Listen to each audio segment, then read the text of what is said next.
Today is a great day. I mean, everyone's come home. On the flip side of the coin, today is also a sad day, especially for the family and friends of those who haven't returned.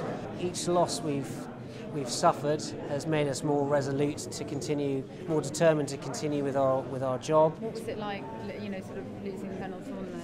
Well, I mean, it was a shock, but we continued with our task at hand as he would have wanted. What was he like as a leader? He was brilliant. He was a great leader.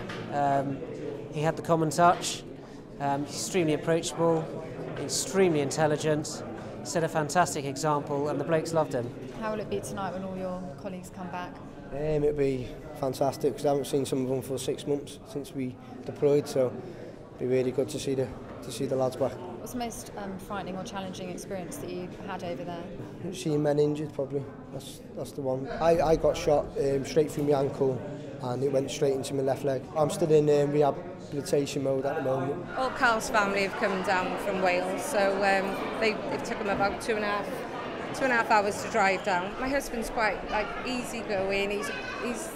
He's always in good spirit. He's got a really good sense of humour. He'll just have us laughing most of the time. They do everything together. He's excited to come home as well, isn't he? How's it been, Dylan, without your dad for 6 months? Yeah. Really different and all that. What have you missed most about him? Everything. And did he get you that outfit? No, my dad's friend got me the top and my mum got me the trousers. And do you want to be a soldier when you grow up? Well, I do, kind of, but my mum don't. Yeah. And what will you do when you first see your dad? Run up and give him a big hug. It's such a hard thing to explain to somebody how a family copes with it. With Dylan being a lot older now, when he went to Iraq, he was only 5. So this time it's been really, really hard. Something we've been looking forward to for such a long time. It's the only thing that's really been keeping him going for this length of time is knowing that he's got Emily to come home to. So. And you. Oh, and me, but I think I've been replaced a bit. Although he's my husband, I feel really nervous, but I just can't wait. I'm just so overexcited, and I know I'm just going to burst out crying. I bet he's going to cry, and probably you will as well. It has been really stressful, and there was a lot going on with the Operations Panther's Claw just as I was giving birth, so that was very, very stressful for me at the time. But he's safe. He was with his officer when the officer got killed from here. He was awarded a medal from the Americans, the Commander's Award, for bravery, for excellence.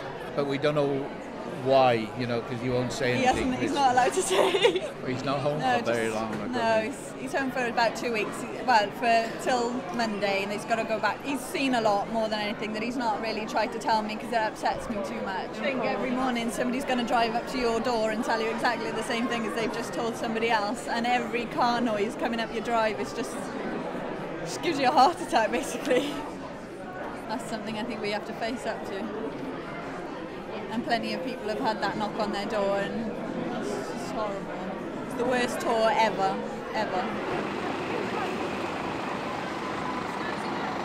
So it's your birthday tomorrow. How does that feel to be back in time for your birthday, to be with your family? Hasn't really hit me yet, but it'll be nice actually. We're always kind of wondering whether we'd get back or not in time for it.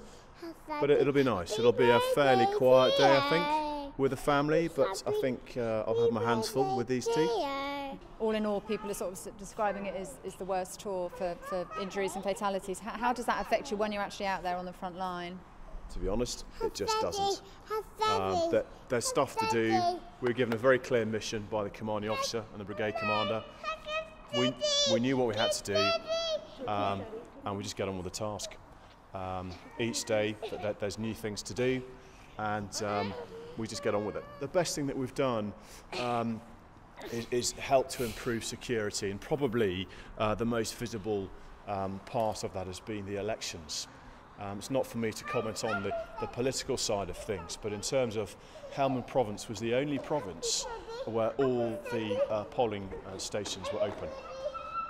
And that is credit to the ISAF forces, not just British, but everyone else out there, and particularly the ANSF that helped us with that task. The morale of the men has been quite humbling, to be honest.